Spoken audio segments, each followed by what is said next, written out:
Welcome to the Dork Forest. Jackie and her pals will never bore us. Shameless confessions about our obsession will make us laugh and smile. So let's explore the Dork Forest and dork out for a while. 2023, you guys, and I'm winging it. Hi, it's Jackie Cation. Welcome to the Dork Forest. That's the website, The Dork Forest, if you like a determiner. Dorkforest.com also works.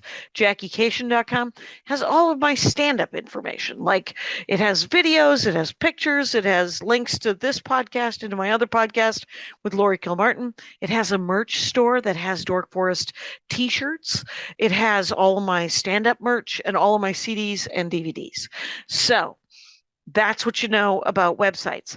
There's an opportunity because we're in the new year here that you can donate to the Dork Forest. I don't have a Patreon. I don't have anything really set up, though I understand you can set up on PayPal a monthly if you wanted to.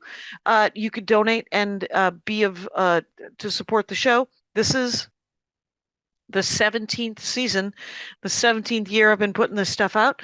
It's free, but if you have money and would like to throw me some money, boy, howdy. There's a PayPal. There is at my email address, actually, Jackie@JackieCation.com, which you can also email me and tell me how much you're enjoying the show. You can also do Venmo if you'd like, which is just Jackie Cation. No hyphen, all one word. Picture of this person, me, and then I think that's it. I think I have Zelle, but it's too complicated. Other than that, let's do the credits. Patrick Brady still in, fixing the audio all these years later. Give it up to Patrick Brady. That's what a lot of your donations support, by the way, because I like to share the wealth. And then Bill Mose, he does the websites, and Mike Ruekberg wrote and sang that song, composed and sang that song with his wife now, Sarah. And at the end, he sings the Mexican hat dance, which is always fun. Anyway, I'm sure there's more to it. There's a Bandcamp that has a bunch. It has like a stand-up storytelling album that was never released. It's there's also a bunch of live episodes that many of them are free. There were 200 episodes that were not pre-recorded, and I sort of culled through those, and I pulled like 17 of the best ones. There's an album collection of that, 17 hours of Dork Forest. If you run through all of the episodes, go to bandcamp.com, Dork Forest, or Google those words, and you'll find it. Anyway, there's probably more. I can't remember any of it, but you're doing great. Feel free to enjoy the show. Hi, Jackie Cation here. I'm in a hotel room in Portland, Oregon. My guest is in a hotel room in Austin, Texas. They're almost the same city. They're in different states. They're both keeping it weird. Welcome to the program, Django Gold. Hi, Jackie. I'm doing Hello. good. I'm getting the sense that your hotel room is nicer than mine.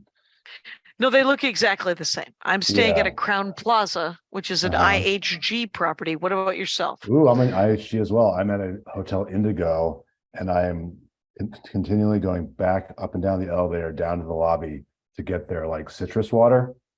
So I'm literally like every hour or so, I take my 2 little cups and I take the elevator down, stock up on 32 ounces of citrus water. And there we go. Hey, yeah, there we go. It's I've stole this from Club.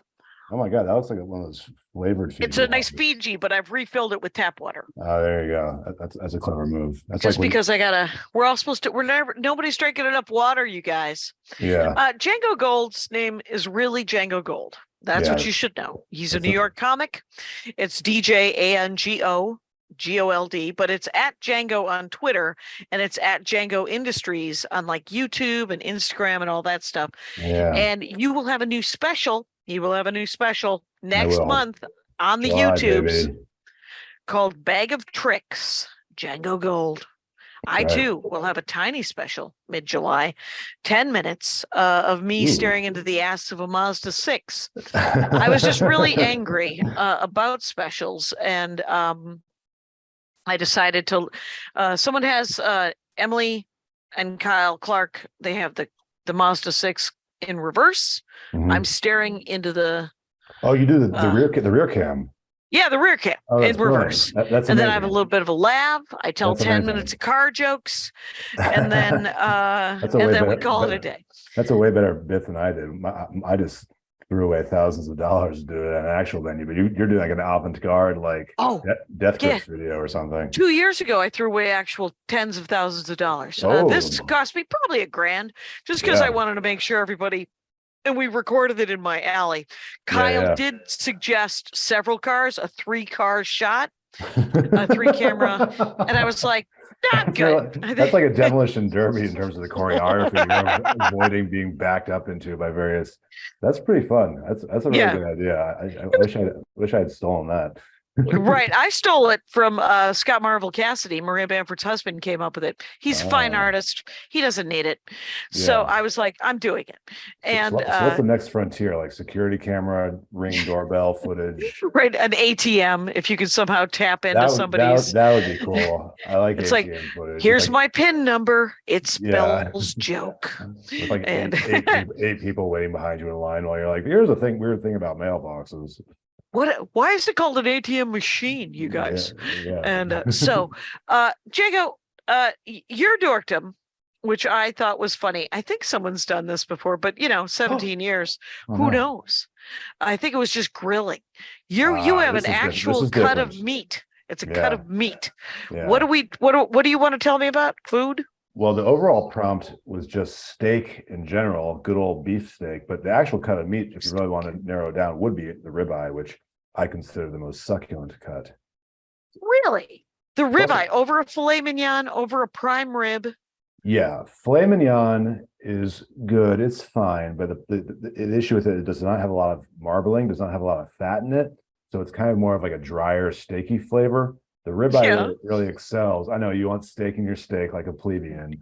Right. Well, no, that's no, I genuinely enjoy kind of a fattier steak myself, just Yeah. because with chicken, you like, that's why I don't like a boneless, skinless chicken breast, because Yeah, they that's always have torture. to add something to it anyway. It's a Yeah. hockey puck. It's Oh my it's God. dumb. Why don't you just cook the whole chicken, and then you'll have all the flavor, and then if you want to get weird about it, take it off the bone and throw the skin out like a monster. I Okay, used so to talk be, to me about marbling. Yes. I was just saying, I used to, when I was like briefly on like a working out kick, I would just torture myself by making nothing but like unseasoned chicken breasts, and I would cut them into cubes and put it in a plastic bag and like eat it like trail mix, just like the most self-torturing.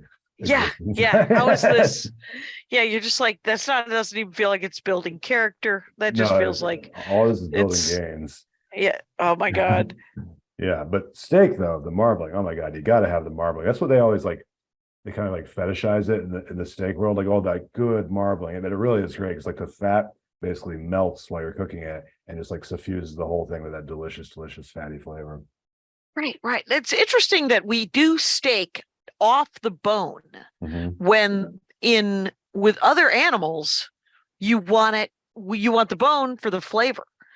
Like, and so if you just have, a hunk of shoulder or a hunk of meat, you would think that you would have to add a lot of something like a hockey puck of a boneless, skinless chicken breast. But for some reason, a ribeye, which there's no bone, there's no rib, right? Is there a little? There can be. They do that. Like, have you seen like the tomahawk steaks? These are like the big viral ones where it has like a big like fucking hunk of bone coming off of it. It's a popsicle of meat, right? Yeah, like you know, like that Salt Bay guy is always like putting like fucking gold flake and like bullshit on it.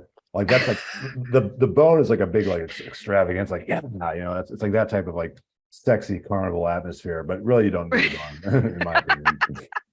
Okay, so so ribeye has the marbling that you want because it'll add more flavor to it, much like a bone would do if you had a soup or something like that. Exactly. But how do you prepare this?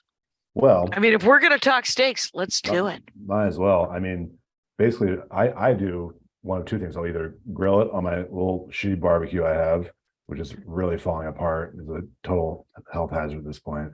Just waiting to die in a gas explosion. Do you have like Smoky Joe, like a little? No, I have a little gas grill that I bought on Craigslist a few years ago, but it's like really, really cheap and it's already like kind of rusting through. So I'm like really like testing the limits of how far I can keep using it, What? Wait, Yeah. like a tiny gas grill? Yeah, I have a little backyard in New York. Not to Ru- brag. That is a brag. I And know. because it's not like your fire escape. You have like a No, yeah. tiny little garden space kind of. Yeah, garden slash piles of old beer cans and cigarette butts, but whatever qualifies a garden to you, you know. Right, because you're in Garden's take many Brooklyn or forms. Queens or something where I'm in Manhattan. oh you're in Manhattan. Again, bragging out my ass. Holy smokes. I I don't know. think people Django Gold is clearly some sort of Money to eat. yeah. It's what does it look like? The thing, the gas grill. Oh yeah, it's like a little black box with like a propane tank attached to it, and like three burners. What's the Again, brand? it's gotta be one of those like offshoot brands. It's not like a fucking.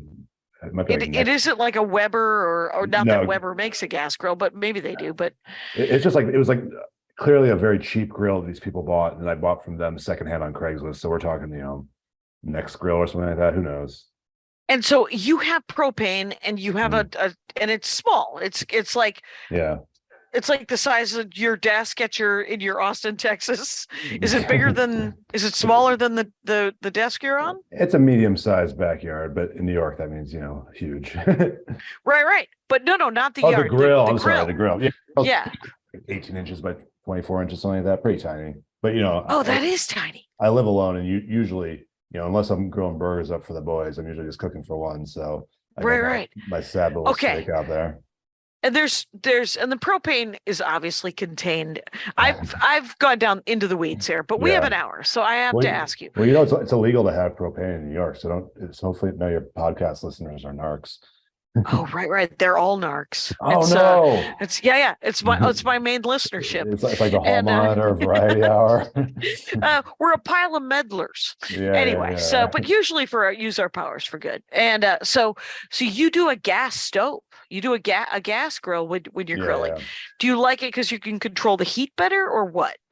It's just safer because once you get a bunch of like used charcoal briquettes, they're very hot, and if the wind gets in that shit, like your backyard is on fire. So Interesting. All right. Propane, despite the risk of exploding and destroying a city block, is technically a little bit safer. Look at all the risks I run just to have a steak. I have to tell you that so Andy, my husband, has a buddy. They all lived in this apartment building in Sherman Oaks, and the upstairs neighbor were two guys, and they had girlfriends, and they had grilled one time. And Andy and I went out to dinner, and we came back to his apartment, and his garage was on fire. And what had happened was they had gotten drunk with their briquettes, and did not wait for them to cool off and put them in the garbage. Yeah, that's what's and then happened. They lit their garage on fire. Yeah. And that's it. I couldn't believe how dumb that was. I was like, but it must have been painful to dump them. I mean, it must have been very hot. Yeah. When you dump them into a garbage full of trash that will now light on fire. I'll put in my old gasoline soaked rags that I threw away in here. It sounds like something Tim Allen would do on Home Improvement. Bad sitcom. Yeah. Anyway, so okay, so that's the risk you run. That's okay. Yeah. All right. So you and your gas grill, your tiny gas grill. Yeah. So so what do you usually do? So, Jackie. And how big is the steak? Does it serve one? What's your opinion on that? I usually like to go for an inch thick steak for one. Sometimes I'll bump that up to 1.5 inches. If you go to like the fancy butcher, they'll cut it to order so you get as thick as you want. But an inch is usually pretty good for one growing boy. It's like a pound of meat. And I will basically season the fuck out of it with salt and pepper. Let it kind of get to room temp. They say to do that. It's like kind of like a bullshit, like old wives' tale type thing. Do that, sear it on each side for about 3 minutes. Let it not cool, but kind of like settle, they say. That's a lot of like kind of like weird superstitions about this, where it's like you can't cut into it immediately because then the juices / whatever the shit is, pectin or whatever, will like seep out. So you let it settle for a bit. You make a little tinfoil house to put it in. It's like insane, but then you do that, and then it's fucking supper time. Right. So you do it right though. You follow all the sort of you're like, okay, fine. I will allow this to come to room temperature. Yeah. I will just salt and pepper this thing. It's Like you don't marinate it. You don't. I don't marinate a ribeye. If I'm doing cheaper cuts of meat to make like tacos or something, then I'll marinate that. With a ribeye, like, you really, it's like really, you gotta taste the flavor of the steak. Like, so I really just salt and pepper is usually suffices. And it sounds like it's super rare, like seared, but rare in the middle. Yeah, I like it nice and red. And a pound of meat, I believe, is 16 ounces. Is that correct? Yeah. That seems like a great deal of. Do you have a salad with it? Do you ever get yourself some green beans? What are you looking at? I usually do a baked potato with a ungodly amount of sour cream and like some charred broccoli or something. That's usually a pretty good combo. All right, yeah. And this is a meal to clarify. I only eat like once a month because it like will stop me in my tracks for the rest of the night. Right. So it's like one of those things where I'm like, oh no, mommy. Like that's like the reaction I have. Like I was gonna ask you how often such a meal could be consumed without, I don't know, falling over because your arteries have clogged. It's about once a month, yeah. Okay. But that is a very rare, to eat such a rare piece of meat, you have to find like a really good butcher, because it would be hard to go to like a Save Mart and trust whatever ribeye. I've gotten some pretty shitty steaks from like my local Stop and Shop type place, and like, I'm not. This kind of makes it seem like I'm like a purist. I'm pretty much like willing to eat whatever, so I will like get like the crappy like styrofoam compacted. You're like ones. Close enough. I'm doing it. It's happening. I don't have the patience to go to like the good butcher shop, and also the good butcher shop is expensive as hell. They're pretty expensive, but if you're only doing it once a month, and like when you go out to eat for a steak, I took my dad out for steak in Kenosha, Wisconsin. Hell yeah! About a week and a half ago. Kenosha, Wisconsin, big factory town. Yeah. They did it right. He got a fillet. It was like an 8-ounce fillet, and it was a good inch and a half thick. But it was only about 8 ounces, which is more than enough. Though he is a very thin old man, please eat all of this meat. Right, and he got it seared on the outside. Yeah, and he got it just like you said, where he was like, sear the heck out of it on both sides, and then it's sort of raw in the middle. Ooh, blue. And it was. They call that sometimes. Like you can go medium rare, medium done, but there's also the most rare possible way of cooking is called blue, which basically just means purely like searing the sides, and the middle is like a fucking like, it's like the inside of a heart. Yeah, pretty much. Yeah, and I think I got the steak tartare, which was raw. That's even rarer than blue. Right. Yeah. And I don't mind like, is beef your favorite of all the meats? Yeah, I don't know. It's hard to say. I mean, they all have their merits. I love shrimp. Oh my God, I love shrimp so much.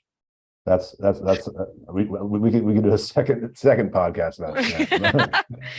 Right. So you could do a surf and turf. I once sometimes at a comedy club, I get what's called an idiot surf and turf over at the Acme. Oh, wow. In Minneapolis. It's an appetizer of mussels.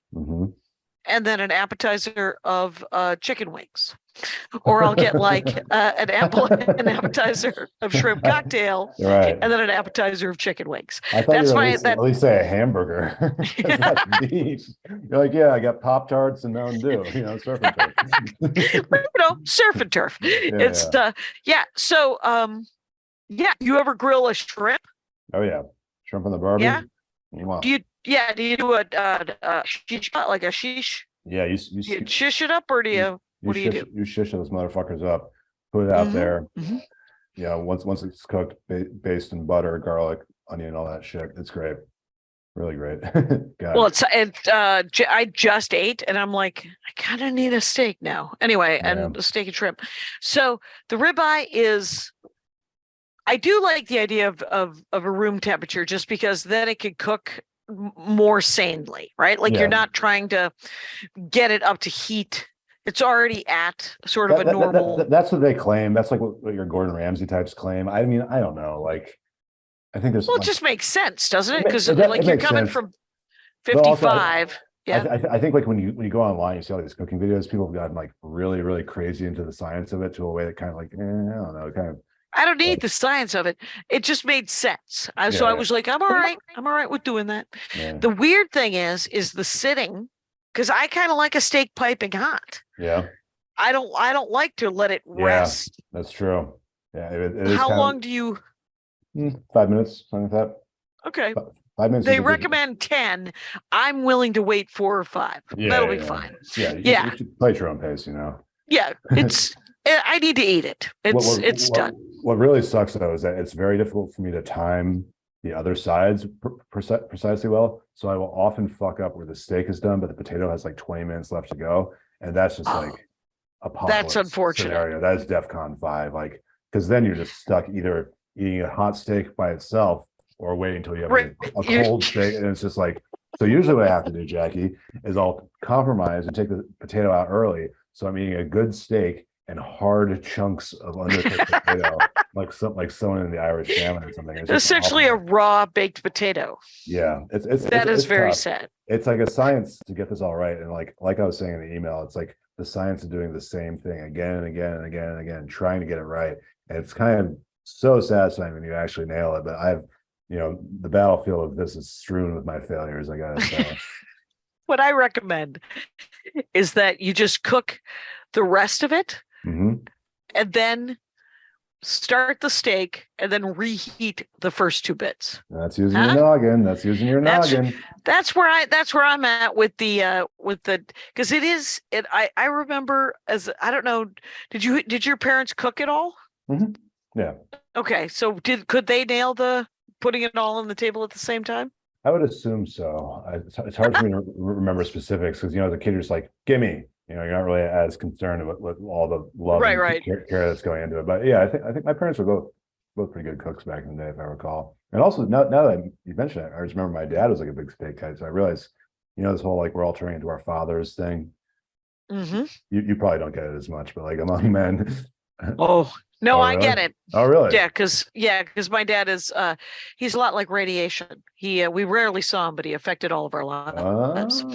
So yes. So, but you should get your dad on the podcast.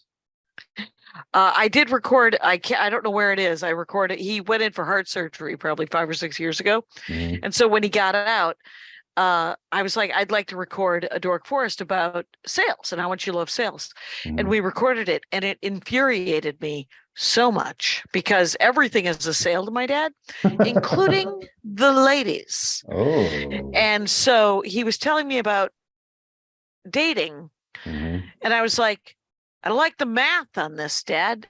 You were still with Mom then. He was like, well, it's not my fault. That's the math. And I was like, no, it's specifically your fault. Can't blame the numbers.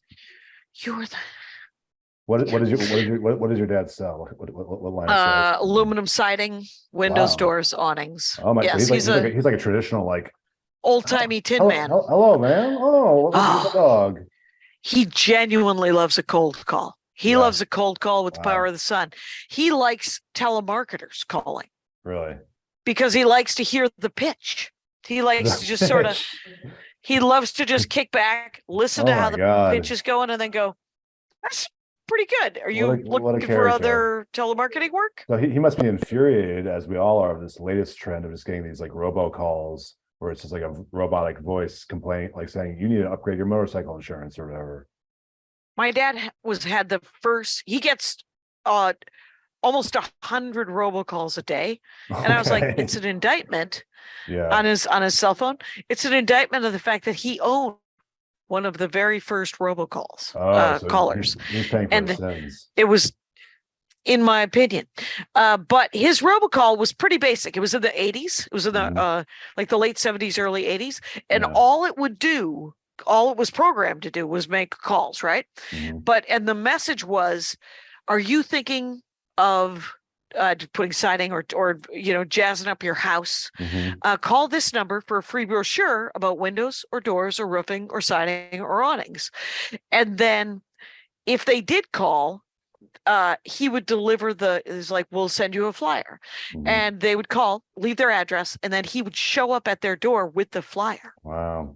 And then it was a lead, and then he could try to make the sale. And he loves a lead imagine to this day. First person Yeah. that got a robocall was like, yeah. Oh, just robot on my terrifying. phone, Gam. Right. It's like there's no way this, and I'm sure they tried to talk to them Yeah. because Yeah. now the Hello, robocalls no, are creepy. Slow down. Yeah. Yeah. Now the robocalls kind of sound real, and they're like, a lot in Korean or like some Eastern languages. I just keep getting someone speaking a language I don't understand coming at me. I get a lot of them too. I'm not really sure the oh, numbers. really? Yeah. Oh, that's weird. Oh, It well, sucks. it does suck. It's Yeah. We lost the battle so against the machines. what does your dad do that he also enjoyed a steak? He's deceased now, but he was a painter / union man. He was one of those hard-edged, not hard-edged. I don't know why I said that. It's like not true at all. He was he worked for like the union that puts up display signs at like conventions, which I guess requires its own entire like individual body. So he would like set up displays, and then he would come back for like half the year and just like paint as like an artist, and then make steak and drink past blue ribbon. Oh, well, it sounds like a pretty good life, actually, brother. Yeah, kind of reminds me a lot of my life right now. Exactly. That's why you became a comic. Without the work aspect. Exactly. Right. That without the heavy lifting. Yeah. I am, by the way, talking with Django Gold, DJ ANGO. Django Industries is his YouTube channel. He has a new special coming out next month. Bag of Tricks, it's called, mid-July of 2023. It'll be on his YouTube channel, and it's Django Industries, and it'll be in the notes. So yeah, check the notes, listeners. Yeah, check the notes. You know it. And what about? Whoa, that went low. Are you a gamer at all? Do you play video games? I am. You have one like that's like that cool like Fortnite. Right. Well, and it's easier to travel with a gaming headset. Yeah. It's Patrick Brady, not his favorite setup. He's my audio. He's the audio guy. He does all the audio and video. I see. So he likes it when it's fancier. He's not wrong. We're also using the Zoom audio, which isn't his favorite either. But we're both in $5 gas station headphones I bought. Again, not an ideal. His dorkdom is kind of he's got a degree in film. So it's not his favorite. Film, Zoom podcast, they're kind of compatible mediums. It is now. What a podcast, man. That he doesn't want you to watch it on your laptop. That we know for sure. Yeah. That's an idea. Podcast on the big screen. Yeah. Just YouTube on the big screen. 70 millimeter cut of the Dork Forest with Django Gold. Okay, so talk to me about, do you ever do a shish kebab? You ever do a marinated you were talking about sometimes making maybe tacos or fajitas or something? Yeah. I'll do a shish kebab with shrimp. With steak, I don't think I've ever done it before. I've mostly just done either the high-end prime or ribeye or the low-end just like tacos thing. But the tacos thing is fun, man. I love making tacos with friends. It's a weird setting. And do you do that on the grill as well, or do you do it in the house? Okay. Yeah, I can do it in the house. The problem is when you do it on the grill, it's one less pan you have to clean. Okay. I also have like a tiny like galley kitchen, I guess you would call it, where it's like 4 feet by 8 feet. So anytime you cook in my apartment, it gets like the entire place just reeks like whatever I'm cooking, So doing the grill is kind of like a better option, I think. Are you on the ground floor? Mm-hmm. So is it easy to sort of get out into that little space in the outside? Yeah. That's nice. You're not in a basement apartment, are you? No. It's what you call a parlor apartment. It's like 10 feet up or 8 feet up from the curb, which also thankfully spares me, knock on wood, from the giant rats in my neighborhood. Yeah, there's some rats in New York. Dude, it's unfortunate. So bad. When I come back home at night, it is like life and death out there. There are dozens of rats, and I hate rats. And once one of them touched me, and it was like the worst day of my life. I know. I never. When I lived briefly in New Jersey, there were cockroaches, and I had never thought about cockroaches before, and I was terrified. And then I kind of got used to it. Yeah. And then I'm like, just kill them. Just kill them. They're indoors. They don't belong indoors. Get out. So die. No, then I moved to Los Angeles, where I had never thought about ants before. And Los Angeles has ants, and Wow. I hate ants. I hate Yeah. ants. I never used to care. I used to be okay about ants. Sure. Now I loathe an ant. I once had a mattress on the floor, and there were ants, Yeah. and it was a terrible time in my life. You're And like, you're like the anti-Dr. Doolittle. It's like very much so. destroying and refusing to communicate with any of the animals. I used to have recurring nightmares about spiders falling from the Oh, ceiling Jesus because I God. hate spiders, Oh my God. and I Yeah. would wake up screaming about spiders. My And then one Lord. time, it was a terrible time. Yeah. For decades, I because I used to be terrified of Decades. spiders. Oh my Yeah, God. it was bad. It was all through, like, I think college and shitty apartments where spiders would just sort of exist. And then I one time had a dream when I the first time I ever lived alone. I had a spider dream, and I was like, you guys, in the dream, it was a weird lucid dreaming experience where I was like, we have to come to I can't have these. It can't happen. Oh, You know, I'm in my 30s. We have to wrap this up. That's great. And I sort of made a deal with the spiders. I was like, you guys, if you don't land on me, I won't kill you. And so they parted and landed on the floor. Wow. And I also said, and if you are outdoors, I won't kill you. If you are in the house, I will either find someone to take you out of the house, or I will have to kill you. And if you were a black widow, this was an addendum made when there were a lot of black widows in our backyard. I was like, you guys, I can't. would leave that house so Too many fast. tiny dogs, too Those many guys- feral cats. Those guys kill you on like one bite, right? That's that kind of spider. No, they are not. The black widows, you have to actually be sort of infirm or a baby or a really small animal. All right. Well, now I feel a But little they bit will better. make you sick. And they are creepy as all hell. And they can be like as big as like my thumbnail. And so you're like, I don't like it. Anyway, I was once in Cambodia, and that was offered to eat bugs, and I didn't eat them. And I don't regret it, but I wish I had done it so that I could say that I had done it, because it'd be a better story. You can just lie. And it would be a great segue back into whatever you're cooking right now. Right. In Cambodia, when you were eating bugs, that's kind of like making steak in Manhattan. Right. Talk to me. Talk to me about where you would. What I want to look at these notes again that you sent me, because what do you like the idea? So you use a cast iron pan? Well, not really. That's kind of like the cast iron pan has become like the emblem of like the modern fastidious man who like buys a lot of gear and shit. I just use like a cheapo stainless steel, and it does fine. But I have friends who are like cast iron acolytes who like do the whole seasoning and all that stuff. It's just a little, I don't know. I'm very lazy. So once I find something that works, I'm loath to go like one step far. I'm happy to just like sit on my laurels, you know? Yeah. I don't think there's any reason to reinvent the wheel if it works for you, right? Yeah, you know. Have you had a better steak than what you can make?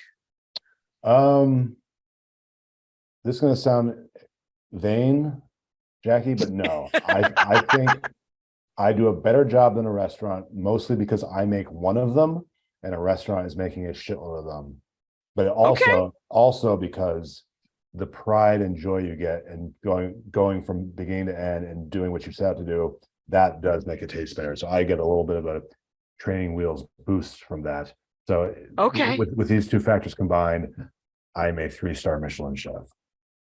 Okay, you will stand by your own. With one who can make one dish and one dish and a shitty Craigslist grill and mismatched plates. There used to be a restaurant right off the Staten Island ferry on Staten Island that was walkable, and they would have different Italian moms come in and they could only make one dish. I heard about this. Yeah. And I went there one time with Pete Lee, and you didn't get to pick what you were eating because it was somebody's mom, and it was the dish they were good at. Absolutely. And so we ate that dish, and if I remember correctly, it was delicious.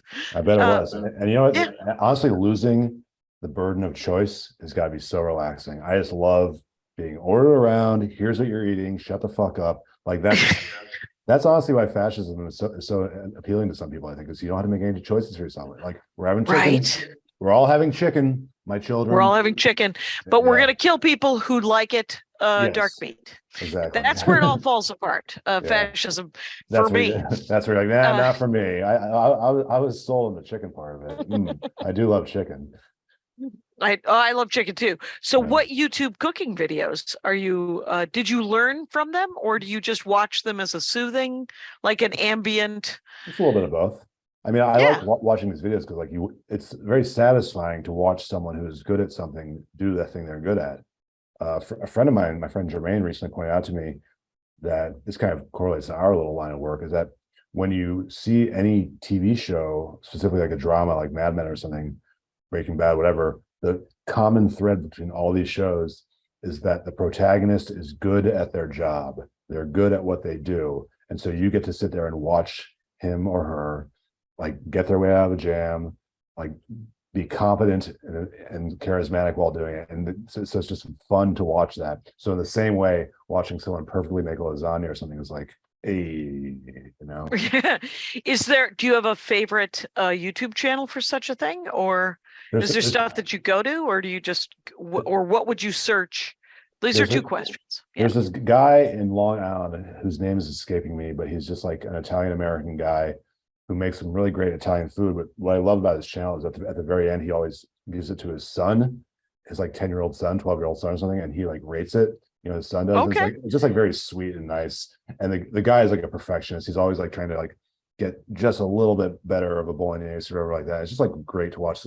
Again, watch someone who's good at what they're doing, who really cares about it, do it well. And this is kind of sweet to see the guy's kid like come up and like, oh, right, because he's doing it with the kid. Yeah. Does the kid help him at all, or no? The kid is out of the kitchen, which is good because obviously you don't want some kid fucking up your Alfredo sauce. Your almost perfect bolognese. Exactly. If a kid asked if you could cook a steak with me, I'd be like, sorry, buddy, this ain't happening. It's why don't you hand me a knife? Yeah, why don't you hand me the salt and pepper shaker? You don't need that liability in the kitchen. Come on. Let the adults do their thing. All right. And I will say this is my mom-in-law lives with us now, and she is watching something called Azerbaijan Relaxing Village. And there's no dialogue.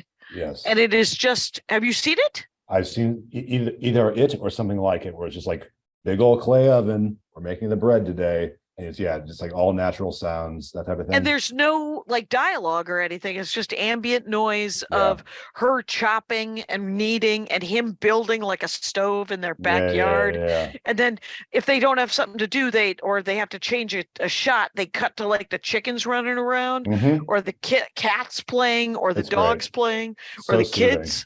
Oh my God, it's what I want to be killed to. Please euthanize me to that particular video. It's like Soylent Green is just you in like the it's gas exactly so. Oh my God, I have been trying to explain to people that it's that Edward G. Robinson scene from Soylent Green, and nobody's known it. For some reason, Rangers of the Dork Forest, Django Gold has become my favorite guest. Oh my God, you cracked the enigma. Yeah, totally. Oh my God, I couldn't. This might be the clip because of it. Hell yeah, dude. There you go. I love this. What my God. What music would you choose while the bread is being baked in Azerbaijan? Right, because I think it was a famous jazz. It's like it was a classic. It was Mozart, I think, that he was listening to, or Beethoven. Yeah. I can't actually remember. All I know is Charlton Heston trying not to cry as he watched his father getting euthanized, as his father is crying, watching tulips of what the earth used to be like. Oh my God, that's a good scene. Shit, I have to watch that. It's a hell of a scene. Yeah.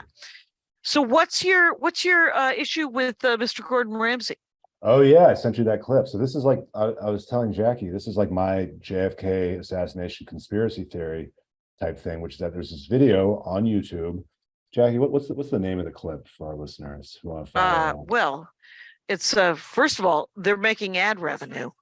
Everyone should know that that there's two ads, and it's called Gordon Ramsay: How to Cook the Perfect Steak. Thank you. So it's a short video, listeners. It's like 2.5 minutes long, and it's Gordon Ramsay and his standard Gordon Ramsay style in the kitchen, showing you how to cook a ribeye. There you go. Hell yeah. So there it is. So he, does the same things I've been talking about: salt, pepper, hot pan, hot sear, whatever. And he goes through the process of doing it.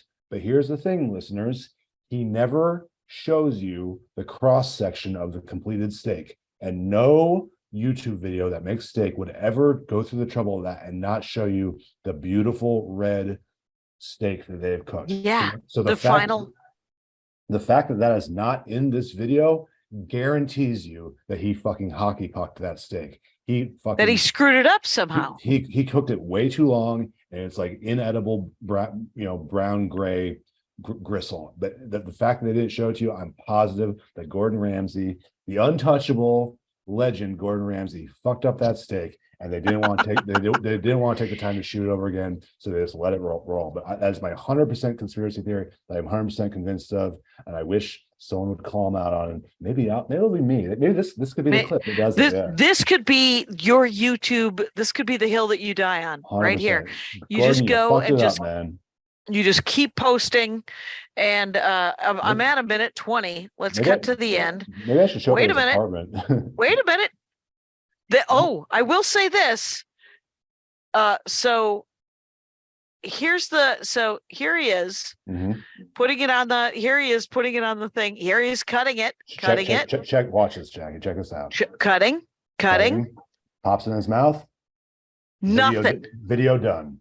That's it. Video done. Fucking bullshit. You are correct. And then he wants you to buy his fucking book. Yeah, I'm sure he does. Screw you, buddy. You can't make a steak. I'm not buying your damn book, but man. What about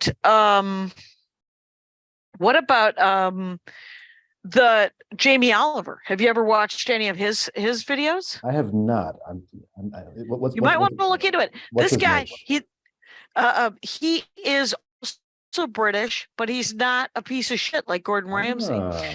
Gordon Ramsay is a grumpy. He's a pill. Yeah. Gordon Ramsay is. Jamie Oliver, not a pill. Nice guy. And he could be bossy, but you know what? Dude's a chef. Yeah. So chef's gonna be bossy.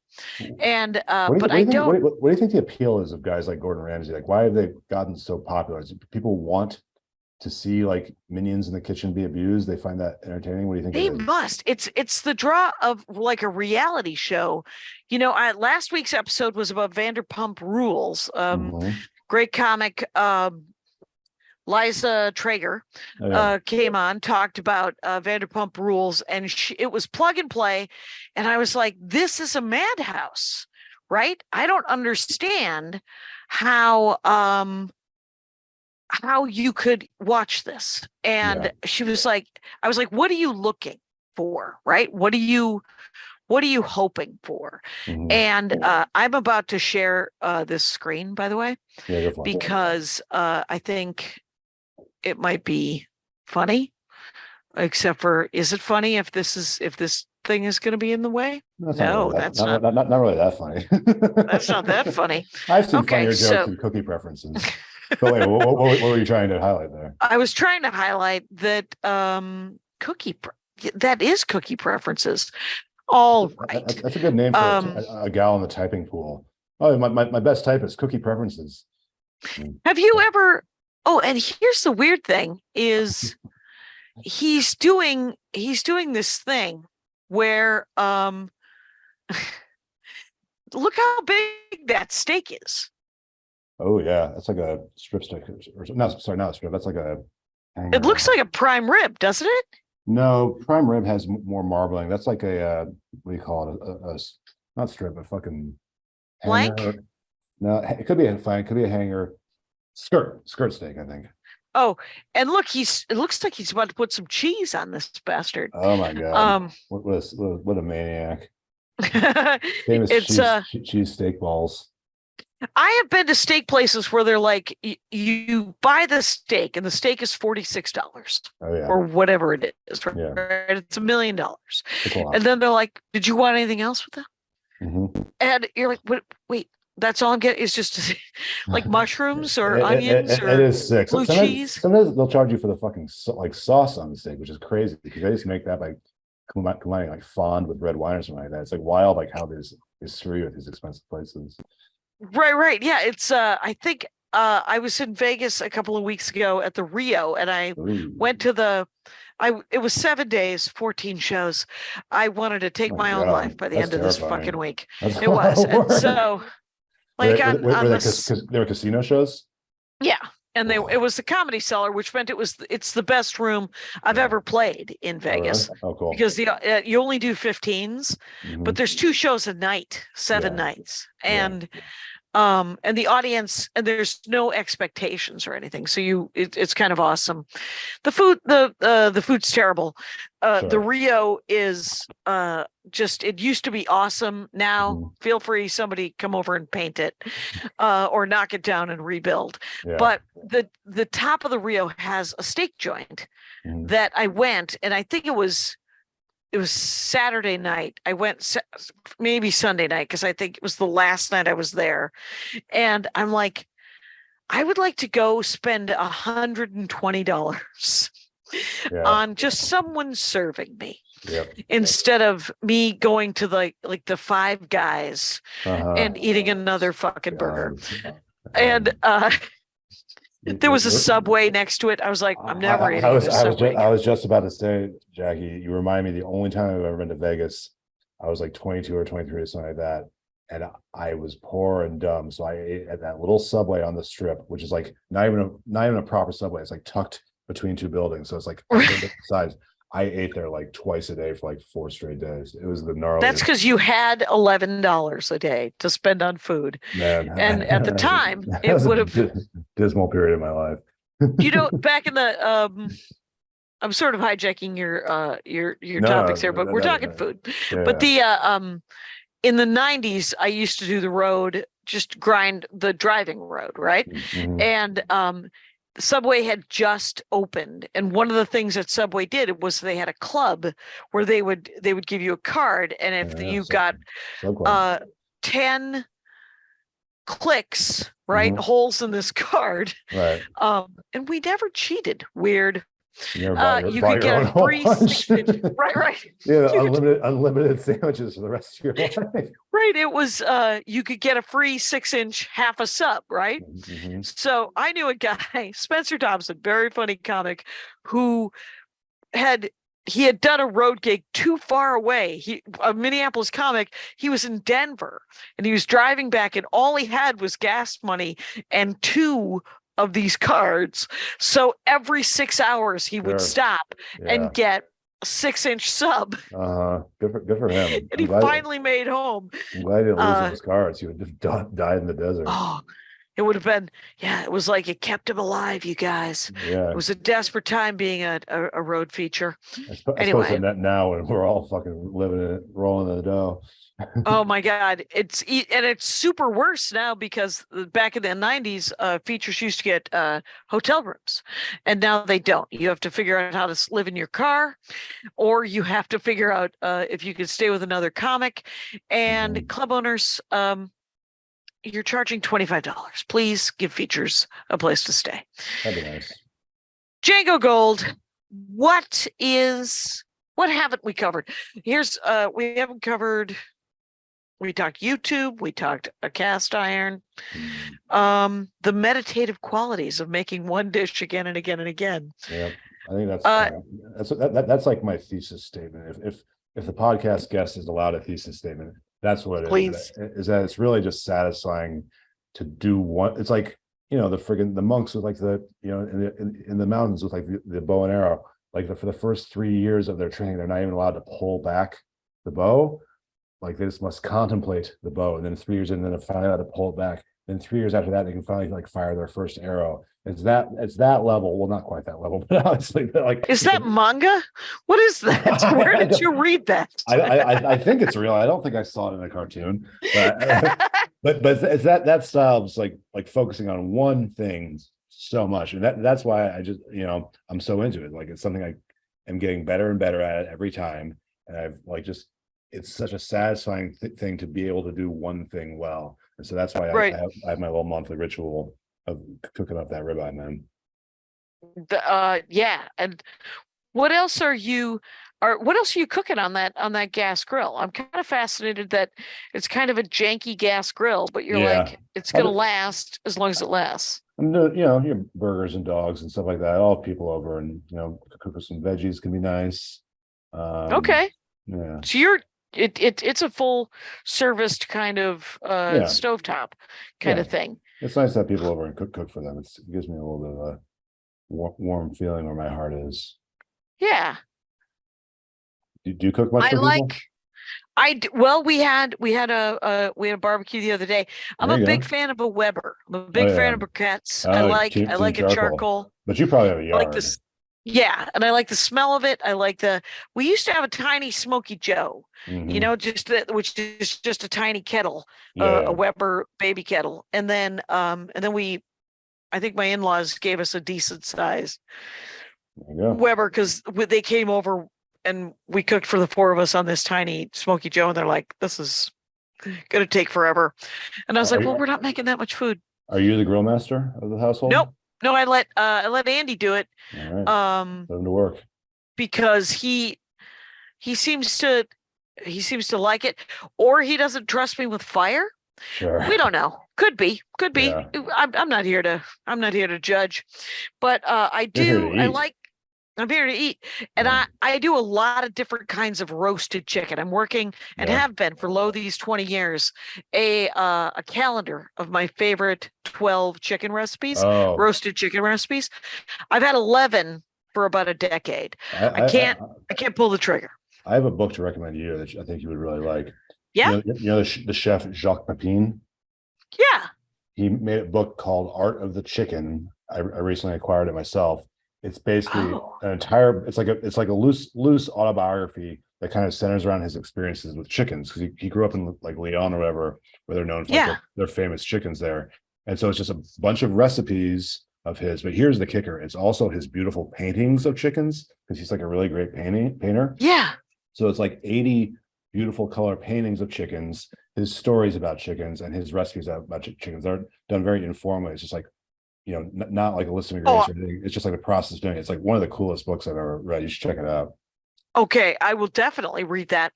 I got as a gift once 50 Shades of Chicken. Ooh. And it is one of the creepiest it's like recipe bondage books. Yeah, it's a bondage chicken book, but some of the recipes are great. Yeah. But it is genuinely super, like all the chickens are trussed up in some way. The chickens in the recipe, like there's always like a 3-paragraph fake story. Oh, so the chickens sexy. are always women and they're dead.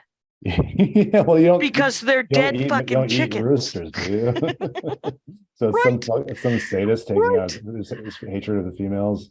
Right. It's such a weird. Oh my God. I mean, I get that there was a theme and you wanted to make a recipe, and some of the recipes are delicious, quite honestly. Yeah, but you have to avoid. If you verbally abuse the chicken before you cook it, it really helps. Stealing the moisture. You're just like, I paid for this chicken, and oh my God, I never pay for it. I never pay for chicken. Yeah. God.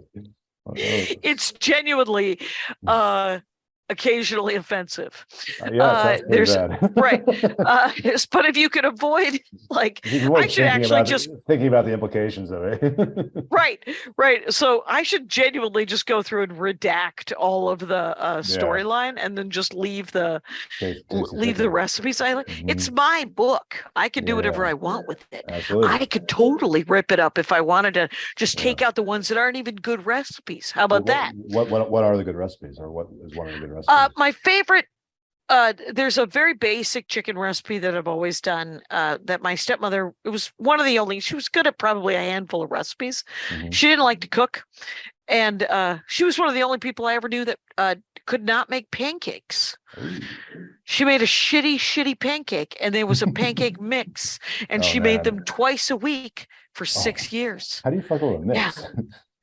Yeah. You don't cook it long enough. Oh, so you have weird gummy pancakes? Weird, gummy, disgusting. I never had a decent pancake until college. Bummer. And then I didn't even like pancakes until after college. I was like, that's the traumatic this could be done dreams well. I imagine you'd be having the spiders. It's just pancakes. gross ass Right, pancakes. terrible somewhere. pancakes. Yeah. Yeah, but the basic pancake is what you want to do is you want to do pieces. Mhm. I don't ever like to cook a whole chicken just because it takes longer and you don't get sort of the stock parts. I have a strong opinion about chicken. Yeah, let's hear it. There's a whole dork forest where Maria Bamford interviews me about my love of chicken, but it's Oh, yeah. probably from 11 years ago. I've changed, but I'm still If interested. you're still a chicken lady. I'm still a chicken lady, still interested. Yeah. So it's parts, and then it's just a very basic salt, pepper, and garlic, fresh garlic that you just sort of dab around. You can do little dabs of butter on top of the skin to crisp it.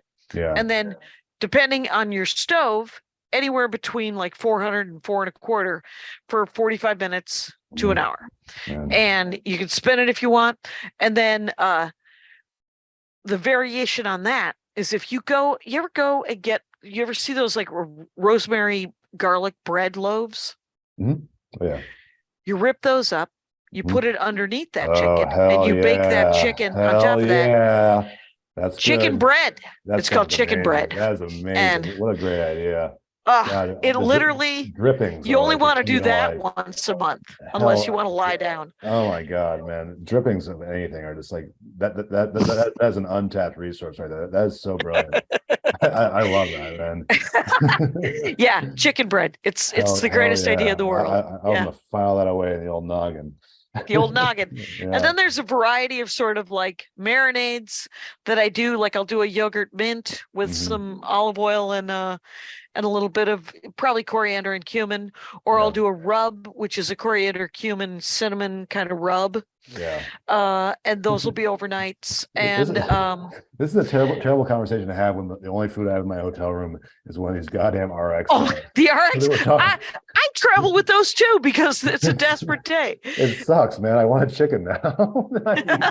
Oh, I'll tell you, you ever get to Montreal, the Portuguese are doing some amazing work with chicken. Oh yeah? What are they doing? Yeah, Portuguese, Montreal Portuguese chicken. Austin, I believe there to be some amazing chicken going on there. I can't think of it offhand, but it's mostly just kind of ribs and pulled pork and stuff. Yeah, I like barbecue.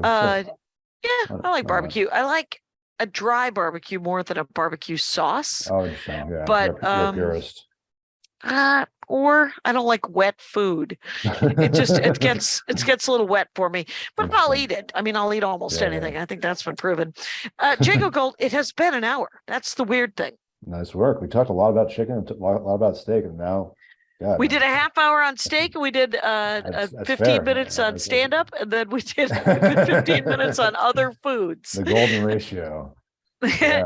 Django Gold, you guys, stand-up comic coming to LA this very week. That's right. So if you get to see, are you going to do the stories? Are you going to do the good heroin, right?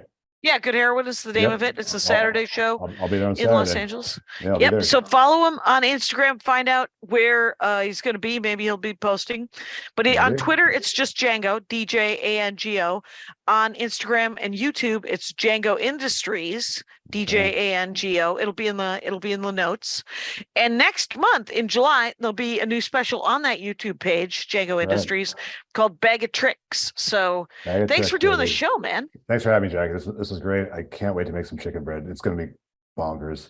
Oh, it's great. And Rangers, you know the rules out there. Take care of each other. My hat, my hat, my hat. They're dancing around my hat, my hat, my hat, my hat. Well, what do you think of that? If it looks like a Mexican hat dance and it sounds like a Mexican hat dance, it's most likely a Mexican hat dance. So take off your hat and let's dance. Yay! Oh my God. Why don't we just call that as the end of the show?